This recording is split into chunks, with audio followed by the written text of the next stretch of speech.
This Wednesday morning, Rose, I'll throw things over to you. Good morning, and thank you, Evan. I'm here with Tracy Sutton, who's actually a clinical social worker from Heritage Health Clinic in Coeur d'Alene. So the holidays, a happy time. But there's also a lot of pressure to feel happy. So thanks for coming in early this morning to talk to us about this. Thanks for having me, Rose. I appreciate being here. Well, we've likely all heard about the suicide of Hollywood stars Robin Williams and Anthony Bourdain. And just this week, two more high-profile deaths, both actually mental health advocates. If you are worried about how your child is doing, please do not hesitate to call our school. Again, that's the message given to parents today for students at Springdale Elementary. Rosemarie Beltz, our medical reporter, is on set with us now. It's easier said than done when something like this happens. It's a very delicate balance that parents and grandparents have to take when breaking some sort of news like this to children, right?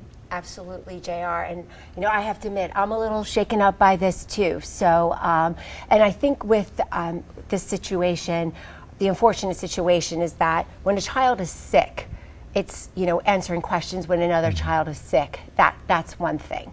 But when there's a situation like this involved, you know, there's going to be a lot of why. News 19's Rosemarie Beltz explains to us what we need to know as the flu season gets closer. And I haven't even thought about getting my shot yet, but is it time, Rose? Yes, it is, Andrea. And so thank you for that introduction, because the influenza viruses, yes, plural, since there's more than one kind of virus, actually circulate all year.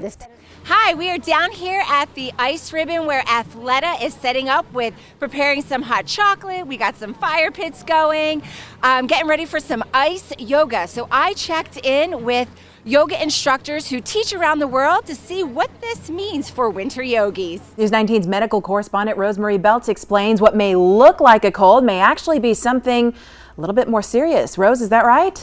Thanks, Alicia. Well, it is a dilemma for parents because lots of viruses can make kids sick. However, pediatricians say there's one that affects kids the most. It's called respiratory syncytial virus, known as RSV.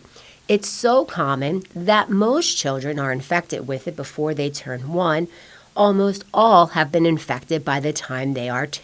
It's Breast Cancer Awareness Month, and our last hour we talked about mastectomies, and now I'm joined by Dr. Heidi Richardson to talk about what comes next, reconstruction and breast surgeries. Well, you might think men don't have breasts, so how can they get breast cancer? Boys and men's bodies normally don't make much of the breast stimulating hormones the same as women's bodies do. Therefore, their breast tissue usually stays flat and small. But even though men do not develop milk-producing breasts, those cells and tissues can still develop breast cancer. Hot flashes, chills, mood swings, forgetfulness, insomnia, night sweats, irregular periods, slow metabolism, and weight gain. Many of these complaints from midlife women point to menopause. You really have to keep track more of the calories, not so much eat so much of everything and then, you know, everything else falls by the wayside. Yeah, you want an overall healthy approach to your lifestyle. Always moderation, folks. Sorry. All right, Rosemary, thank you so much. Do you take your shoes off? We do take our shoes off, but I would never ask a visitor to take their shoes off. I don't take my shoes off unless I'm asked to. In my house, you never know what you're going to be stepping in. No. So keep your shoes on. So, before we get to the health. JR has a dog, in case anybody was wondering. Which is a valid point, by the way, because I've experienced that myself. So before we get to the health, I just thought it was kind of interesting who is taking their shoes off. 31% of Americans in a survey that I found online do take their shoes off. Have a seat over there. For the next few minutes, we are going to try to attempt to let you know what it feels like to have dementia. The staff at the lodge gave detailed instruction before beginning the virtual dementia experience. We are going to alter your physical and your sensory abilities. Their goal is to put the mental and physical challenges that people with dementia face into sharper focus. After we garb you up, get on your equipment, we're going to take you across the hall, which we call the experience room. We're trying to create awareness. We're trying to give people an opportunity to walk in their shoes, because if you walk in their shoes, how much better of a caregiver would you be? Remove your shoes. Okay. And so we're going to insert these in your shoes, and then I'm going to have you put them back on. The experience began by being outfitted with accessories and devices that simulate specific aspects of dementia. Interesting. Spiked plastic inserts are put in your shoes to mimic what it's like to have neuropathy, or that pins and needles feeling when circulation is cut off from your feet. The gloves cause loss of fine motor skills. They impair mobility and make it difficult to do everyday tasks like buttoning shirts and getting dressed. The glasses simulate macular degeneration and loss of peripheral vision. I'm going to guide you over to the experience room, and right before I take you in, I'll put on your headphones, okay? Those headphones restrict and distort hearing and comprehension by filling your ears with loud and distracting noise.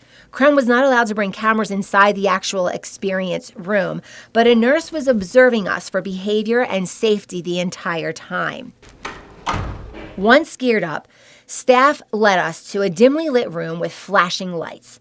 Imagine something like a carnival funhouse. Then gave us 5 simple tasks to perform in about 10 minutes. Everyday activities like setting the dinner table, finding and opening your pill bottle, organizing and folding clothes. But I could only remember 3 chores on the list and only completed 1. It took me 8 minutes to belt a pair of pants, and it wasn't easy or fun. And you know, here was the thing. I was like, it's simple. Why can't I do it? It's simple. So now you're beating yourself up. You're trying to maneuver out of something that you can't maneuver out of. And you've tried this belt and now it's backwards. And then so they sometimes lash out at their caregivers. Caregivers fill out a card so that the staff can track and survey your thoughts and feelings before and after the tour, showing just how little most of us understand about dementia. Pat Ferriola thought she had the disease figured out.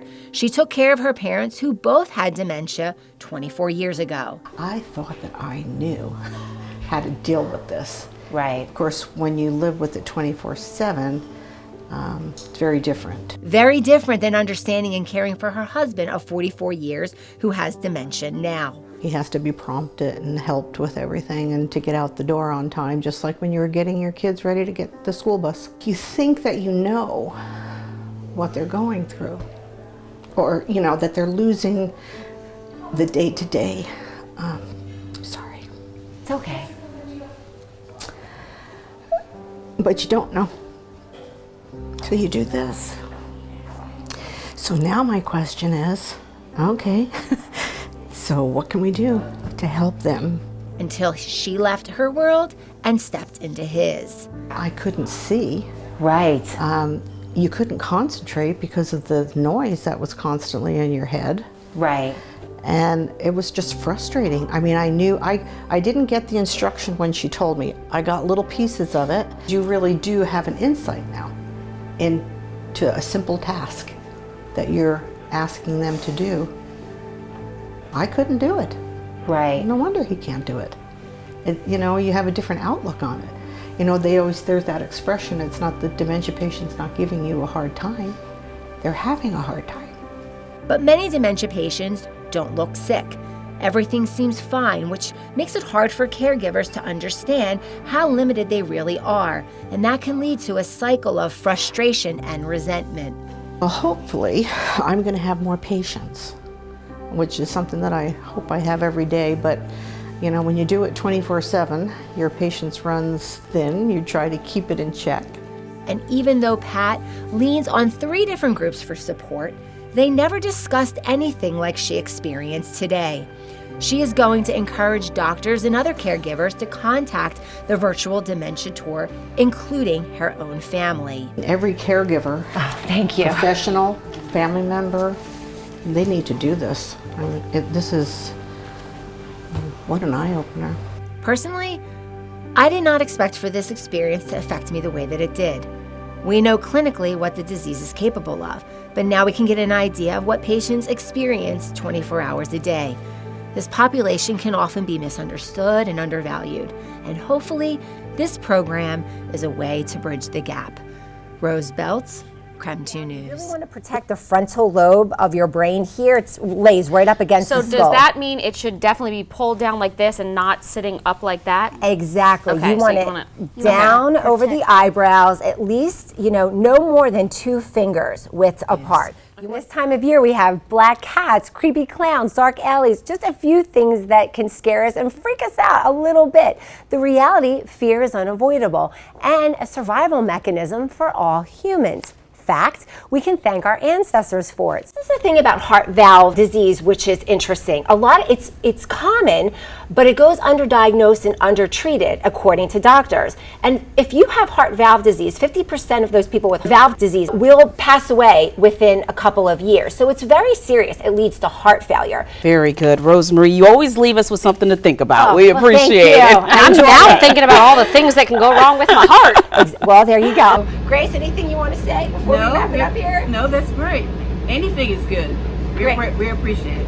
Thank you so much. All right, bye guys. So the ice ribbon is a great way to enjoy yoga this time of year. All you seem to need to do is to dress warm in layers and just stay flexible. So we'll be coming up with a Facebook Live to get more behind the scenes. I'm Rose Beltz for Crime 2 News. Namaste.